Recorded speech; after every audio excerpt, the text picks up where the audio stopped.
Kaibigan, may surprise tayo. Wala, ayan po, pusit na mga 2 kilo po ito, adobong pusit. Alam niyo po yung pusit dito na sa amin po, ang sarap nito. Sarap po nito. Parang ano po ito kasi pag bagong hulis, masarap. Sorry po, magdagdag po tayo ng garlic. Ayan po. Nakita niyo po, agree ba kayo na masarap po ito, kaibigan? Ilagay na natin yung vinegar po. Ano na daw? Yan. Sabi nila, wag daw haluin. Di, wag haluin. Sundan, di ba? Yan. Hindi ko inalo po, ha. Kita niyo po, hindi ko inalo muna.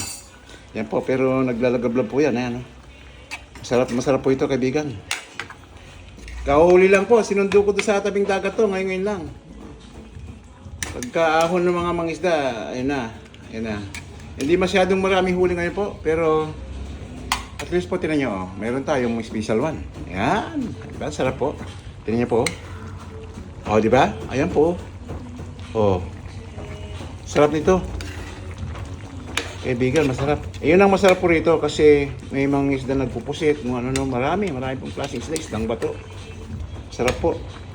Lahat ihaw lang katapat, hindi na komplikado luto kasi kuwan na puti, masarap-sarap talaga.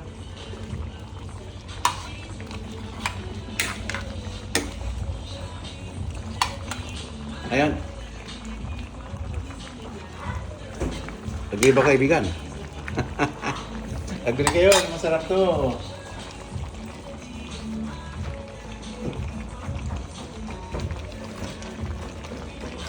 Ayan. Dagdagan ko lang na po. Beng, sa mo nga yung sili. Pagkasa mo.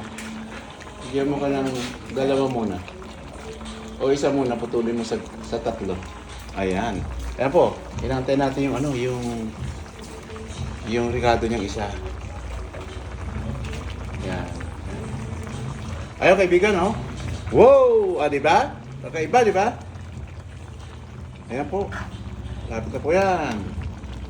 Agree ba kayo na masarap po? Ayan, ganda po. Ayan, walang hiwa-hiwa po yan para pag tinamaan mo yung Pinili ko talaga itong kalpo, hindi masyadong malalaki. Kasi gusto ko yung cute lang siya. Diba? May sibuyas na po. Paano, kaibigan? Agree na masarap? Ayos, diba?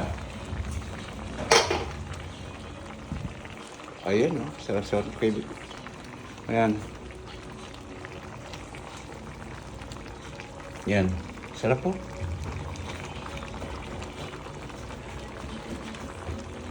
Ayan, kaibigan, masarap natin. Ayan, sarap nito. Ayan, kaibigan. Handa niyo ni kanin niyo po. Kain po tayo, may konti. At maraming salamat muli po sa atin lahat. Magandang umaga. Huwag lang kalimutan mag-like and share po, ha. Para ayos tayo. Maraming salamat muli po.